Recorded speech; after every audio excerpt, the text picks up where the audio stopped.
Straight of ஹார்மஸுக்கு Guardian இனிமேல் US தான் அப்படின்னு ட்ரம்ப் முந்தா நாள் சொன்னார். நேற்று அதை இல்லை அந்த கோட்டை அழிச்சிடலாம், இல்லை அப்படி கிடையாது அப்படின்னு சொல்லி மறுபடியும் பேக் அடிச்சிட்டார். ஸோ ஈஸியாக பண்ணக்கூடிய எல்லா விஷயத்தையும் ட்ரம்ப் ஆல்ரெடி பண்ணிட்டார். உதாரணத்துக்கு மிலிட்ரி டார்கெட்ஸ், ரிஜிம் டார்கெட்ஸ், ஈரானில் இருக்கக்கூடிய மிலிட்ரி டார்கெட்ஸ் அடித்தாங்க. ரிஜிமை மாற்றுறதுக்கு இல்லை அங்கே ரிஜிமில் உட்காந்துட்டு இருக்கக்கூடிய ஆட்சியாளர்களை கொன்னதாகட்டும், அந்த டார்கெட்ஸ் எல்லாம் ஈஸியாக அடிச்சிட்டாங்க. ஆனாலும் ஈரான் இன்னுமே சரணடையலை. அடுத்த டார்கெட்டாக பேசப்படுறது பிக் ஆக்ஸ் மவுண்டைன். தெஹ்ரானுக்கு சதர்ன் சைடு இருக்கக்கூடிய ஒரு மலை. அந்த மலைக்குள்ள கிரானைட் பாறைக்கு ஆழத்துல ஒரு நியூக்ளியர் சைட் இருக்கு. அதையும் நான் அடிப்பேன் அப்படிங்கிறது தான் ட்ரம்ப்புடைய அடுத்த மூவா இருக்கும் அப்படிங்கிறது தான் இப்ப வந்திருக்கக்கூடிய செய்தி. வணக்கம் நேர்களே. 24 மணி நேரம் ஒரு பாலிசி பிறந்து இறந்து போறதுக்கான டைம் அப்படின்னு எடுத்துக்கலாம். ட்ரம்ப்பை பொறுத்த வரைக்கும் ட்ரம்ப் இவ்வளவு நேரம் போதும் அப்படின்னு ஒரு பாலிசிக்கு நினைச்சாரு அப்படின்னா அவ்வளவுதான். அதுக்கு மேல அந்த பாலிசி இஸ் நாட் சஸ்டைனபிள் அப்படின்னு நம்ம புரிஞ்சுக்க வேண்டியது. மண்டே ஸ்ட்ரைட் ஆஃப் ஹார்மஸை கடக்கிற எல்லா கப்பலுக்கும் அமெரிக்கா 20% ஃபீஸ் போடும் அப்படின்னு சொல்லி சொன்னார். ஆலிஸ் உட்பட. டியூஸ்டே இல்ல ஃபீஸ் வேண்டாம், அதுக்கு பதிலாக ட்ரேட் டீல்ஸ் பேசிக்கலாம் அப்படின்னு சொல்லி ஒரு முடிவுக்கு வராரு. ஆனா அந்த ஒரே ஒரு போஸ்ட்னால மண்டே க்ரூட் ஆயிலோட பிரைஸ் ஒரே நாள்ல 10% ஏறிச்சு, which is one of the biggest hike அப்படின்னு சொல்லணும். இதுல ஒரு கசப்பான நியூஸ் இருக்கு. ஏன்னா இந்த அட்டாக்ல ஒரு இந்தியரும் இறந்திருக்காங்க அப்படிங்கிற ஒரு செய்தியும் வந்திருக்கு. ஸோ இதில் பேசிக்கான ஒரு டைம்லைன் நம்ம எடுத்து பார்த்தோம் அப்படின்னா, மண்டே மார்னிங் ட்ரூத் சோஷியல் போஸ்ட்டில் ட்ரம்ப் ஒரு அனௌன்ஸ்மெண்ட் கொடுக்குறாரு. இரானியன் ஷிப்பிங் மேலே நேவல் பிளாக்கெட் திரும்பவும் நாங்கள் அமல்படுத்துகிறோம். அது மட்டும் இல்லாமல் அமெரிக்கா தான் இப்போ ஸ்ட்ரைட் ஆஃப் ஹார்மஸோட கார்டியன் அப்படின்னு சொல்லி ஒரு அனௌன்ஸ்மெண்ட் கொடுத்தாரு. இது ஒரு வாலட்டைலான ஒரு பகுதியாக இருக்குது. ஸோ செக்யூரிட்டி கொடுக்கறதுக்கு எங்களுக்கு செலவாகுது. அதனால இந்த ஸ்ட்ரைட் ஆஃப் ஹார்மஸை கடந்து போற எல்லா கார்கோ ஷிப்பும் 20% ஆஃப் அவங்க என்ன எடுத்துட்டு போறாங்களோ அதை ஃபீஸா கட்டிடணும் அப்படின்னு சொல்லி சொன்னாரு. இதுல முக்கியமா நம்ம கவனிக்க வேண்டியது என்ன அப்படின்னா, ஒரு ஐரணி இருக்கு. என்ன அப்படின்னா, போன மாசம் என்ன நடந்ததுன்னு நம்ம கொஞ்சம் யோசிச்சு பார்க்க வேண்டியது இருக்கு. ஈரான் ஷிப்பிங் ஃபீஸா நாங்க ஒரு $2 million வசூலிப்போம் அப்படின்னு சொன்னப்ப யுஎஸ் செக்ரட்டரி ஆஃப் ஸ்டேட் என்ன சொன்னாரு, மார்க்கோ ரூபியோ என்ன சொன்னாரு, எந்த நாடும் இன்டர்நேஷனல் வாட்டர்வேல டோல் ஃபீஸ் கலெக்ட் பண்ண அனுமதி கிடையாது, அது இன்டர்நேஷனல் லா கிடையாது, இன்டர்நேஷனல் லா படி அவங்க அதை வசூலிக்க முடியாது, அப்படி பண்ணாங்கன்னா அது சட்ட மீறல் அப்படின்னு சொல்லி மார்க்கோ ரூபியோ சொல்லியிருந்தார். அமெரிக்கா வசூலிச்சா அது ரீஎம்பர்ஸ்மெண்ட் அப்படின்னு சொல்றாங்க. இதுதான் பேசிக்கான ஒரு ஜியோ பாலிட்டிக்ஸ் அமெரிக்கா கடைபிடிக்கக்கூடியது. ஸோ டியூஸ்டே மண்டே ஒரு விஷயம் சொன்னாங்க, டியூஸ்டே அப்படியே கம்ப்ளீட்டா ஒரு யூட்டர்ன் அடிக்கிறாங்க. 20% ஆஃப் த ஃபீஸ் அப்படிங்கிறத ட்ரேட் அண்ட் இன்வெஸ்ட்மெண்ட் டீல்ஸா நான் மாத்திக்கிறேன், நீங்க 20% ஃபீஸ் எல்லாம் கட்ட வேண்டியது இல்லை அப்படிங்கிற மாதிரியான ஒரு விஷயத்துக்கு வராங்க. காரணம் என்ன அப்படின்னா, இன்டர்நேஷனல் லா படி ஆக்சுவலாவே ஒரு வாட்டர் வேல நீங்க ஒரு ஜென்ரலான ஒரு வாட்டர் வேல நீங்க டாக்ஸ் இல்ல டோல் அப்படிங்கிறது வசூலிக்க முடியாது. வேற இதுல டெரிட்டோரியல் வாட்டர் வேஸ் அப்படின்னு ஒன்று இருக்கு. இப்போ உதாரணத்துக்கு சென்னை இருக்கு. சென்னையோடைய மெரினால இருந்து ஒரு குறிப்பிட்ட கிலோமீட்டர் வரைக்கும் அது டெரிட்டோரியல் வாட்டர் வேஸ் அப்படின்னு சொல்லுவாங்க. அதுக்குள்ள அது நம்மளுடைய கண்ட்ரோல்ல வரும். அதுக்கு அவங்க டாக்ஸ் பே பண்ண வைக்கிறது இல்ல டோல் பே பண்ண வைக்கிறதுங்கிறது நார்மல். வேறஸ் உள்ள சர்வதேச கடல் பகுதியில் யாருமே டோல் வசூலிக்க முடியாது, கூடாது அப்படிங்கிறது தான் இன்டர்நேஷனல் லா.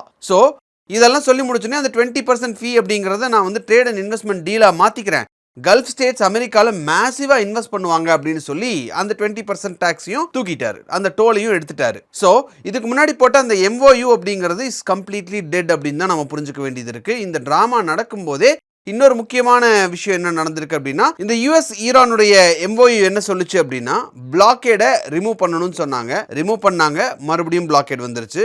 மறுபடியும் MOUல இருக்கிற இன்னொரு விஷயம் ஃப்ரீ ஷிப்பிங் இருக்கணும் அப்படின்னு சொல்லி சொன்னாங்க. இன்னொரு டிராஃபிக் அப்படிங்கிறது ஸ்ட்ரைட் ஆஃப் ஹார்மஸ்ல இருந்துகிட்டே இருக்கு. ஓப்பன் பண்ணாங்க, மறுபடியும் பிரச்சனை வந்திருக்கு. சாங்ஷன்ஸை வேவ் பண்ணணும் அப்படின்னு சொன்னாங்க. இப்போ மறுபடியும் சாங்ஷன்ஸ் அப்படின்னு சொல்லி அமெரிக்கா சொல்லிட்டாங்க. இப்போ இன்னும் ஆபத்தான ஒரு டெவலப்மெண்ட் என்ன அப்படின்னா, ஃபாக்ஸ் நியூஸ்ல ட்ரம்ப் ஒரு இன்டர்வியூ கொடுக்குறாரு. அதுல அவர் என்ன சொல்றாருன்னா, next week it gets really bad for them அப்படின்னு சொல்லி ஒரு விஷயத்த சொல்றாரு. அவங்க டேபிள்ல நெகோஷியேட் பண்ணல அப்படின்னா அவங்க எல்லா பவர் பிளான்ட்ஸையும் அடிப்பேன், எல்லா பிரிட்ஜஸையும் அடிச்சு உடைப்பேன், இன்னும் எனர்ஜி டார்கெட்ஸை கடைசியா தான் வச்சிருக்கேன், ஆனா அல்டிமேட்டா அதையும் நான் அடிப்பேன் அப்படிங்கறத அவர் அந்த இன்டர்வியூல சொல்றாரு. யூஎஸ் நெகோஷியேட்டர்ஸ் ஈரான் கிட்ட என்ன சொல்றாங்க அப்படின்னா, கம்முன்னு டீல் பண்றதுக்கு வந்துருங்க, டீலிங் என்னங்கிறத பேசி முடிச்சிடலாம், இல்ல அப்படின்னா உங்களுக்கு எதுவுமே மிஞ்சாது, இப்ப இருக்கக்கூடிய சிச்சுவேஷன் அதுதான் அப்படின்னு யூஎஸ் நெகோஷியேட்டர்ஸ் ஈரான் கிட்டையும் சொன்னதா ஒரு தகவல் இருக்கு. ஸோ பவர் பிளான்ட்ஸ், பிரிட்ஜஸ் இதெல்லாம் சிவிலியன் இன்ஃப்ராஸ்ட்ரக்சர், ஏப்ரல்ல இதே மாதிரி ஒரு த்ரெட் வந்தப்போ யுஎனுடைய ஹியூமன் ரைட்ஸ் சீஃப் என்ன சொன்னார் அப்படின்னா, இன்டர்நேஷனல் லா படி சிவிலியன்ஸையும் சிவிலியன் இன்ஃப்ராஸ்ட்ரக்சரையும் வேணும்னே அடிக்கிறது ஒரு வார் கிரைம். 1949 ஜெனீவா கன்வென்ஷன்ஸ் படி மக்களுக்கு தேவையான அத்தியாவசியமான இடங்களை தாக்க கூடாது, அதுக்கு தடை இருக்கு அப்படிங்கறத முன்னாடியே சொல்லியிருந்தாங்க. இதுதான் ஜெனீவா கன்வென்ஷன் 1949 சொல்லக்கூடிய ஒரு விஷயமா இருக்கு. இப்போ ட்ரம்போட த்ரெட் அப்படிங்கிறது சட்டப்படி வார் கிரைம் அப்படிங்கிற எல்லைக்கு மீறி போக ஆரம்பிச்சிருச்சு. சோ அதுல தான் இந்த அட்டாக் அப்படிங்கிறது தொடர்ந்து நடந்துட்டே இருக்கு. இதுல இந்தியாவுக்கும் ஒரு நேரடி தொடர்பு இருக்கு. யுஏஇ ஒரு அனௌன்ஸ்மெண்ட் கொடுத்திருக்காங்க. அதுல ஈரானியன் க்ரூஸ் மிசைல்ஸ் தங்களுடைய 2 டேங்கர்ஸை அட்டாக் பண்ணதாகவும் ஒரு இந்தியன் க்ரூ மெம்பர் உயிரிழந்துட்டதாகவும் 8 பேர் காயமடைஞ்சிருக்காங்க, 4 பேர் இன்னும் சீரியஸா இருக்காங்க அப்படின்றதையும் சொல்லியிருக்காங்க. ஐஆர்ஜிசி இதுக்கு ஒரு விளக்கம் கொடுத்திருக்காங்க. என்ன அப்படின்னா, அந்த டேங்கர்ஸ் எல்லாம் வார்னிங்ஸை இக்னோர் பண்ணிட்டு உள்ள வந்தாங்க, நேவிகேஷன் சிஸ்டம்ஸ் எல்லாத்தையும் ஆஃப் பண்ணிட்டு வந்தாங்க, மைண்ட் ரூட் வழியா போக ட்ரை பண்ணாங்க.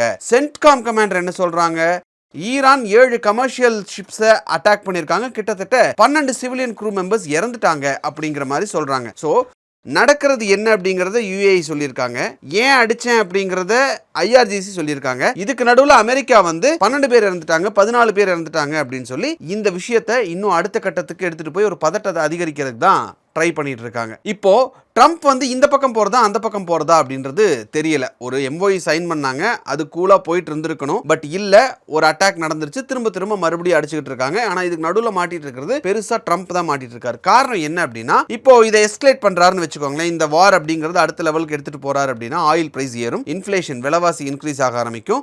நவம்பர் மாசம் மிட் டேர்ம் எலெக்ஷன்ஸ் இருக்கு. ரிப்பப்ளிகன்ஸுக்கு ஆல்ரெடி அவங்க அதுல ஆபத்துல இருக்காங்க. சோ மண்டே அவர் போட்ட ஒரு சிங்கிள் போஸ்ட்லயே 10% க்ரூட் ஆயில் ஜம்ப் ஆயிருக்கு. இப்போ ஃபுல் வார் அப்படின்னு போயிட்டாங்க அப்படின்னா க்ரூட் ஆயிலோட பிரைஸ் கண்ணா பின்னான்னு ஏறிடும். மிட் டேர்ம் எலெக்ஷன்ஸ் அதோட முடிஞ்சிருச்சு. ட்ரம்ப் ஒரு லேம் டக் பிரசிடென்ட்டா மாறிடுவார். இல்ல இதை கம்ப்ளீட்டா செட்டில் பண்ணிடலாம், எதுக்கு மறுபடியும் அடிச்சுட்டு சண்டை போட்டுக்கிட்டே இருக்கிறதுக்கு பேசாம செட்டில் ஆயிடுச்சு, அமைதியா போயிடலாம் அப்படின்னு பார்த்தா, ஈரான்ல இருக்கக்கூடிய ரெஜிமை நகர்த்துறேன் அதுக்காக தானே உள்ள வந்தாங்க, அதை எதுவுமே பண்ண முடியாது. ஒபாமாவுடைய 2015 டீலை விட பெட்டரா நான் ஒரு டீல் கொண்டு வரேன் அப்படின்னு சொல்லி சொன்னாரு, அதுவும் நடக்கல. அதே 2015 டீல் தான் மறுபடியும் இருக்கும். சோ இது அந்த பக்கம் போனாலும் ட்ரம்ப் தோத்துருவாரு, இந்த பக்கம் வந்தாலும் ட்ரம்ப் தோத்துருவார் அப்படின்னு சொல்லி ஒரு மதில் மேல் பூனை மாதிரி நிக்கிறாரு. எந்த பக்கம் விழுந்தாலும் ட்ரம்ப்புக்கு அடி கன்ஃபார்ம் அப்படிங்கறத மட்டும் இதுல நம்ம புரிஞ்சுக்க முடியுது. ஸோ ஈஸியாக பண்ணக்கூடிய எல்லா விஷயத்தையும் ட்ரம்ப் ஆல்ரெடி பண்ணிட்டாரு. மிலிட்ரி டார்கெட்ஸ், ரெஜிம் டார்கெட்ஸ் எல்லாம் முடிஞ்சிருச்சு. ஆனால் ஈரான் இன்னுமே சரணடைஞ்சிருவாங்கன்னு எதிர்பார்த்த இடத்துல அது இன்னும் பெருசாக இழுத்துக்கிட்டே போயிட்டு இருக்கு. அடுத்த டார்கெட் பிக் ஆக்ஸ் மவுண்டைன், டெஹ்ரானுடைய சதன் பார்ட்ல இருக்கக்கூடிய ஒரு பிக் ஆக்ஸ் மவுண்டைன் ஒரு மலை இருக்கு. அது ஒரு கிரானைட் பாறையால் உருவாக்கப்பட்ட மலை. ஆழமா அடியில அதுக்கு கீழே ஒரு நியூக்ளியர் சைட் இருக்கு.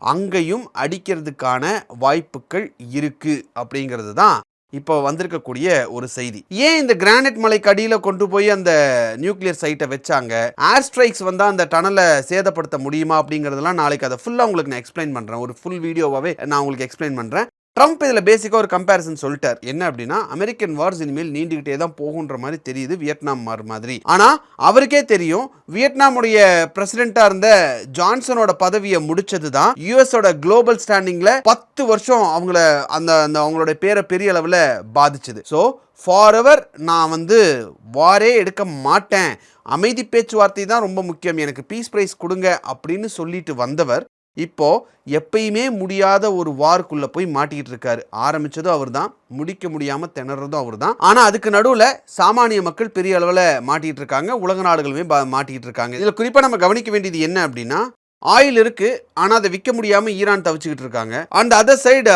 ஆயில் விலை ஏறினா தாங்க முடியாத அமெரிக்கா. அங்க பெட்ரோல் பங்க்ல ஒரு கேலன் பெட்ரோல் பிரைஸ் $4 தாண்டி போயிட்டு இருக்கக்கூடிய சிச்சுவேஷன்ல அங்கங்க ஆவரேஜா ஒரு $4 அப்படிங்கிறது தான் இருக்குன்னு சொல்றாங்க.